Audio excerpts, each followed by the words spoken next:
லஞ்சம் இல்லாமல் வாழணும், லஞ்சம் வந்து ஒரு கேவலமான விஷயம் அப்படின்னு வந்து ஒரு வீடியோ ஒன்று போட்டிருந்தேன்.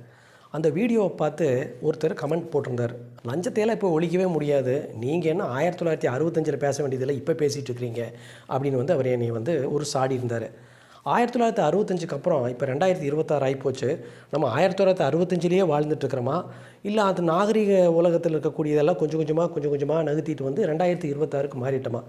இந்த 40-50 வருஷமாக இருந்த அதிமுக திமுக அப்படிங்கிற 2 கோட்டையை உடைச்சி தாவேகா அப்படிங்கிற ஒரு புதிய அரசு ஒரு மாற்றத்தை கொண்டு வந்து தமிழ்நாட்டில் கொண்டாந்து விட்டுச்சு.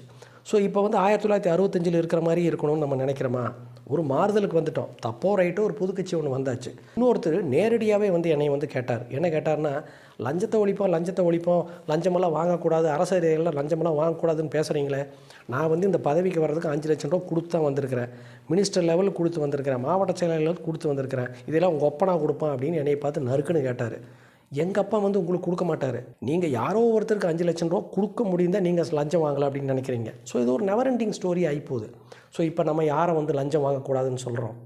மேலெடுத்து தான் லஞ்சம் வாங்கக்கூடாதுன்னு சொல்கிறோம். அரசியல் கட்சிகள் இதை வாங்கிட்டாங்க அப்படிங்கிறதுனால அந்த 5 லட்சம் ரூபாய்க்கு மேலே இவர் 10 லட்சம் ரூபா லஞ்சம் வாங்குறதுக்கு தான் முயற்சி பண்ணுறார். ஸோ லஞ்சத்தை உருவாகிறது அரசு அதிகாரிகள் அப்படிங்கிற ஒரு பக்கம் இருந்தாலும், அந்த அரசு அதிகாரிகள்கிட்ட முதல்ல லஞ்சம் வாங்கின இந்த அரசியல்வாதிகள் தான் இந்த லஞ்சத்தை என்றைக்குமே ஒழிக்க விடாமல் பண்ணுறாங்க அப்படிங்கிறத நம்ம வந்து புரிஞ்சுக்கணும். டாக்டர்கள்லாம் 400-500 ரூபா ஓபி வாங்குறாங்க அப்படின்னு நீங்கள் டாக்டர்கிட்ட போய் கேட்டிங்கன்னா, டாக்டரோட மைண்ட் வாய்ஸ் என்ன தெரியுமா இருக்கும்? நான் 1 கோடி ரூபா செலவு பண்ணி தான் அந்த எம்டி படித்து வந்திருக்கேன், இதுக்கெல்லாம் யார் உங்கள் ஒப்பனாடா காசு கொடுப்பான் அப்படின்னு ஒரு பேஷண்ட்டை கேட்கலான்னு டாக்டருக்கு வாய் துடிக்கும். பட் அவரோட ப்ரொஃபஷன் வந்து ரொம்ப டீசெண்டான ப்ரொஃபஷன் ஆச்சே, அவர் கேட்க முடியாது. நம்ம என்ன நினைக்கிறோம்னா, ஏன்டா நீ போய் பணம் கொடுத்து படித்ததுக்கு எங்கள் அப்பனாடா உனக்கு பணம் கொடுப்பான் அப்படின்னு நம்ம கேட்க வேண்டிய நிலைமையில் இருக்கிறோம். காரியமாகணுங்கிற ஒரே காரணத்தினால இவங்களுக்கு நம்ம லஞ்சம் கொடுக்க வேண்டியதாக இருக்குது. காரியமாகணுங்கிற ஒரே காரணத்தினால, வேலை வேணும் அப்படிங்கிற ஒரே காரணத்தினால இவங்கெல்லாம் பணத்தை கொடுத்து பதவியையும் அல்லது படிப்பையும் விலைக்கு வாங்குகிறாங்க. ஸோ கல்வி நிலையத்தில் இருக்கக்கூடிய தாளர்களை தப்பு சொல்கிறதா, இல்லை லஞ்சம் வாங்கிட்டு இருக்கக்கூடிய மேலிடத்தில் இருக்கக்கூடிய அரசியல் கட்சி தலைவர்களையும் அமைச்சர்களையும் தப்பு சொல்கிறதா அப்படிங்கிறத நினச்சப்ப தலை கிருன்னு சுற்றுது. ஆனால் ஏதோ ஒரு இடத்துல ஏதோ ஒரு மாற்றம் வரணும் இல்லையா? ஏதோ ஒரு இடத்துல லஞ்சம் நிற்கணும் இல்லையா? எல்லா அரசியல் ஆளுகளும் லஞ்சத்தை உயர்த்திட்டே தான் போயிட்டுருப்பாங்க.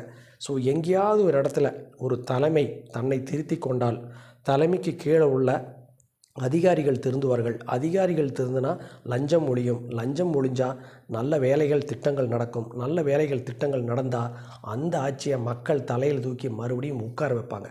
ஸோ உங்களை மறுபடியும் அரியணையில் உட்கார வைக்கணும்னா நீங்கள் இதையெல்லாம் பண்ணித்தான் ஆகணும். பண்ணுறதுக்கு நீங்கள் ரெடியா? பண்ணி கொடுக்குறதுக்கு நாங்கள் ரெடி. சந்திப்போம்.